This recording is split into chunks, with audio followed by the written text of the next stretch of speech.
When were you drafted and how old were you? I was drafted in November the 1st, 1965.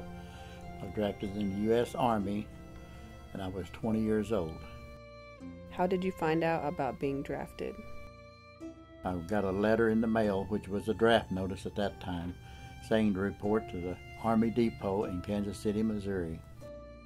One thing I remember about the draft process is when we got to Kansas City, there was like 500 men in the barracks there getting ready to be processed. And they were tasking everybody to volunteer for the Air Force and the Marine Corps and the Navy, and not one person even volunteered for it, so they just went down the line and said, you file for the Air Force, you file for the Navy, and you might know I would be in the 5 that was drafted for the Marine Corps.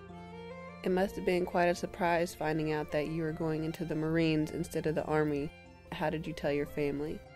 The first contact I got to contact my family was when I got out of 8 weeks of boot camp, and they didn't even know that I was even in the Marine Corps. They thought I was going to be in Fort Leonard Wood in the Army.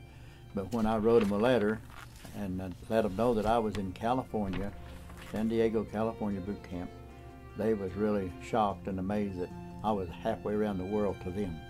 What events took place when you finally got to come home on leave?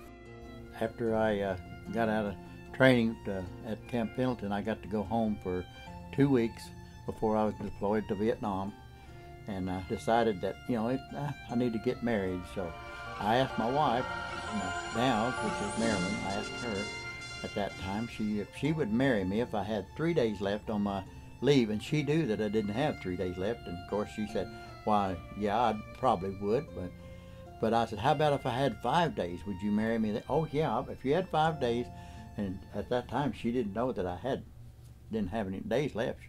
So my dad and I went to the Marine Depot in Springfield and asked for an extension on my leave so I could get married. Having such short notice about the wedding, what were some things you remember you had to get done before he left? The first thing we had to do was to tell my mom and dad, and that the first thing she said was, well, we're going to have to go to Forsyth and get a cake. We went and bought a set of rings, and I got to wear my engagement ring about 8 hours before we got married.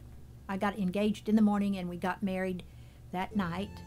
Then after that, we needed to have marriage license. We knew where the judge lived, so we went to his house and asked him if he would sign a waiver saying that we didn't have to wait the 3 days. Then we had to get a blood test, and we went to the hospital. And then after that, we had to get a dress, and we got a little veil. On the same day, he had to also get the preacher, and I remember my hair was still wet when Ed came, but we had a sweet little wedding, and it has lasted for 49 years. Where did you go after you left California, and what do you remember about the trip? In the process of leaving California to go to Vietnam, I remember very well when I got off the plane, they told us not to do anything but just duck your head and run for the bunker on one end. And as I was running for the bunker on that end, I was passing big black zip-up body bags that were the guys that already got killed in action going back to stateside, and I remember that really well. How do you feel after your experiences in the military? I was proud to be a Marine in every way.